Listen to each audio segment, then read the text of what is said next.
Terima kasih. Assalamualaikum warahmatullahi wabarakatuh. Waalaikumsalam. Selamat siang dan salam sejahtera untuk kita semua. Alhamdulillah, segala puji bagi Allah Tuhan yang Maha Kuasa. Salat dan salam untuk baginda Rasul Sallallahu Alaihi Wasallam. Kepada Pak Arif Satria, sahabat saya, terima kasih Pak Prof Arif memberikan insight yang berguna sekali untuk termasuk juga tentu bagi Partai Persatuan Indonesia ya, di dalam merumuskan sikapnya terhadap rancangan undang-undang sistem pendidikan nasional. Bapak-bapak dan ibu, saudara-saudara sekalian, saya hanya ingin menambahkan beberapa hal saja. Yang pertama, bahwa undang-undang yang kita miliki hari ini adalah produk 2003. Artinya per hari ini usia undang-undang sistem pendidikan nasional kita itu adalah berapa? 19 tahun ya.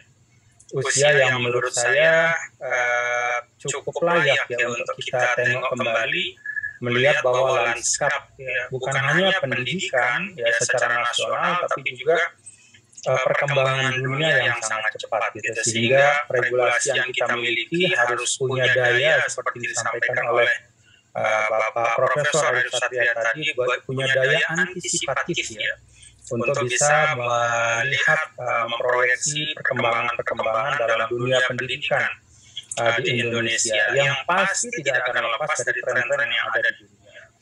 Oleh karena itu saya secara prinsip ya, kita semua memahami bahwa dari sisi waktu rancangan undang-undang Sisdiknas ini cukup masuk akal ya, artinya dari sisi bahwa undang-undang existing kita sudah 19 tahun, sehingga perlu kita rembuk bersama sebagai satu bangsa, seluruh stakeholder untuk merumuskan undang-undang yang lebih komprehensif dan sesuai dengan semangat zaman, serta antisipatif terhadap masa yang akan datang. Yang kedua yang ingin saya sampaikan adalah undang-undang itu kan harus senafas ya, dengan dokumen-dokumen meta yuridis yang kita miliki. Ya, kita punya dokumen meta yuridis yang kita tahu ada Pancasila, ya, kemudian juga pembukaan Undang-Undang Dasar 1945, plus juga adalah perbincangan ya dari para founding fathers yang direkam dalam pertemuan-pertemuan PKI maupun PPKI, yang keseluruhannya itu bisa menunjukkan suasana batinnya dari kita sebagai bangsa ketika merdeka dulu kita mau ngapain, gitu. Apa sih yang kita tuju dengan menghadirkan negara bangsa yang namanya Indonesia. Nah, karena itu kalau kita melihat misalnya dokumen meta yuridis khususnya pembukaan Undang-Undang Dasar 1945, itu kan jelas sekali ya bahwa salah satu dari tujuan dihadirkannya negara bangsa Indonesia ini adalah mencerdaskan kehidupan bangsa. Bahkan menariknya ya, kalau kita perhatikan teman-teman sekalian, setelah mewujudkan kesejahteraan umum, itu ada satu aspek yang disebut secara lugas, gitu, secara eksplisit, yaitu mencerdaskan kehidupan bangsa. Jadi mewujudkan kesejahteraan umum, mencerdaskan kehidupan bangsa. Padahal kita tahu bahwa aspek berbangsa kita kan tidak hanya pendidikan, ya. Ada kesehatan, ada sosial, ada budaya, ada hal-hal lain. Tapi para founding fathers kita dengan sengaja ya meletakkan mencerdaskan kehidupan bangsa itu di dalam dokumen meta yuridis kita untuk menunjukkan bahwa ini adalah pekerjaan yang maha penting bagi kita semua. Nah, karena itu saya dan kita semua tentu punya kepentingan agar seluruh dokumen turunan yang mengatur kehidupan kita berbangsa, termasuk tentu dokumen sektoral yang sangat penting untuk pendidikan kita, yaitu Undang-Undang Sistem Pendidikan Nasional, terus mencerminkan hal-hal yang hendak kita capai sebagai bangsa. Nah, saya melihat bahwa ini sebenarnya dulu dalam Undang-Undang Sisdiknas 2003 itu sudah coba diakomodir. Misalnya, kita sebagai bangsa seturut keragaman bahasa, keragaman budaya, keragaman lanskap sosial yang ada di seluruh Indonesia, kita juga punya keragaman sistem pendidikan, ya, keragaman pendekatan, keragaman institusi. Nah, di dalam Undang-Undang Sisdiknas itu ada rekognisi dari negara ya terhadap keragaman itu.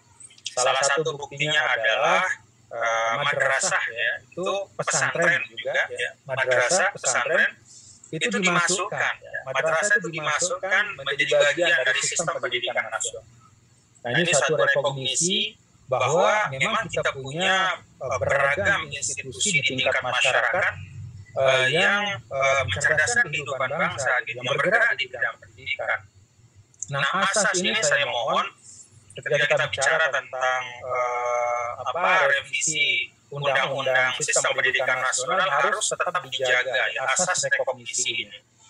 Bahkan kalau perlu harus diperkuat gitu. Sehingga keragaman, misalnya ya kalau kita bicara tentang sistem pendidikan, tentang pendidikan keagamaan, itu kan subsistem itu banyak sekali ya. Kita punya pesantren, kita punya diniyah, kita punya banyak sekali ya, yang berkembang di masyarakat dan bekerja untuk menjalankan fungsi yang tidak bisa sepenuhnya diemban oleh negara.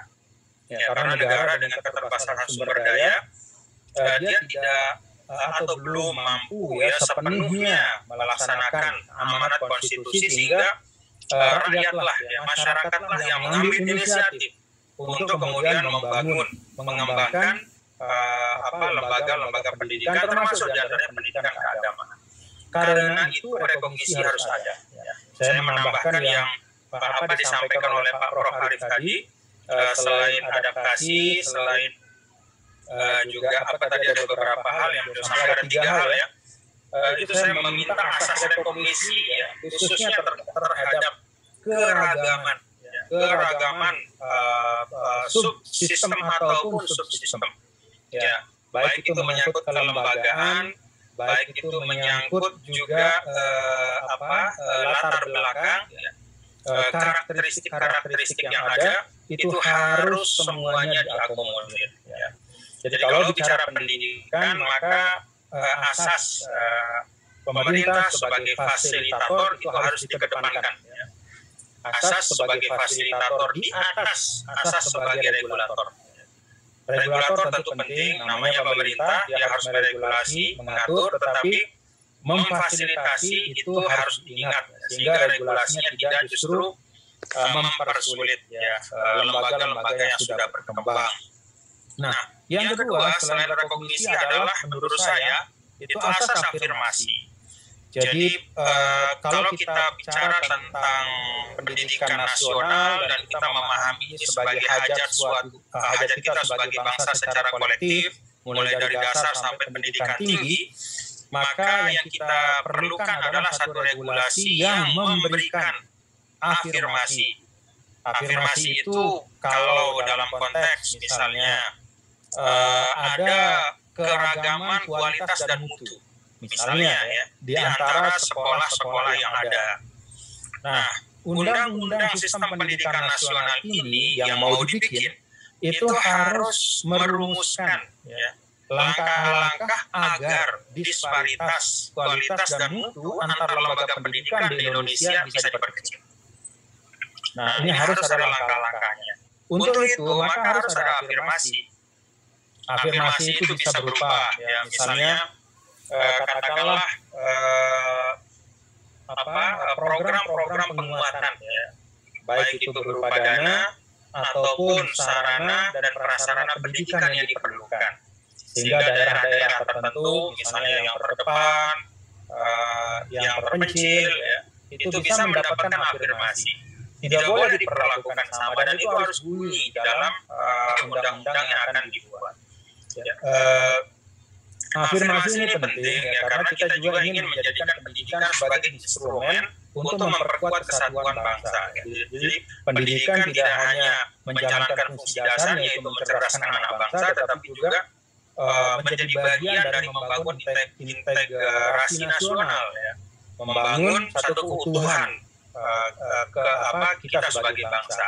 Dan salah satu elemen yang penting adalah ketika seluruh anak bangsa, para pelaku pendidikan dimanapun dia berada, dia merasa bahwa negara memberikan perhatian yang cukup untuknya. Jadi itu yang kedua yang ingin saya sampaikan, afirmasi. Nah, kemudian yang ketiga, saya berharap ya bahwa undang-undang sistem pendidikan nasional yang akan dibuat, rancangan undang-undang ini tidak menjadi undang-undang tenaga kerja. Mohon maaf ya. Jadi kita memang wajib menghadirkan satu katakanlah sistem pendidikan yang siap untuk mengisi ya katakanlah ruang-ruang dari sektor ekonomi kita ya. Bahasa sederhananya lapangan kerja. Iya, betul. Tetapi perlu kita ingat juga bahwa pendidikan itu lebih substantif dari sekedar menyiapkan tenaga kerja. Pendidikan itu adalah, kalau dalam bahasa Arab itu amaliyah tasfiyah, suatu proses pemanusiaan, pembudayaan gitu. Jadi aspek penanaman nilai-nilai itu harus bunyi di dalam undang-undang diskriminasi ini.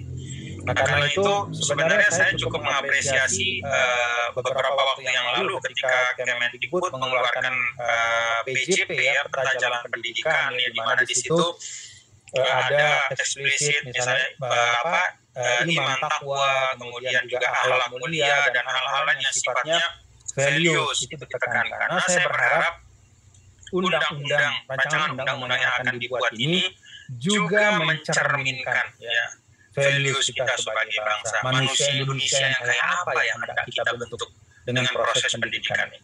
Saya berharap bukan mesin-mesin yang bisa mengisi atau berkompetisi dengan robot, tetapi manusia Indonesia yang bisa mengembangkan Indonesia, membangunnya menjadi peradaban yang berkemanusiaan. Itu 3 hal yang dapat saya tambahkan sedikit dari Pak Prof.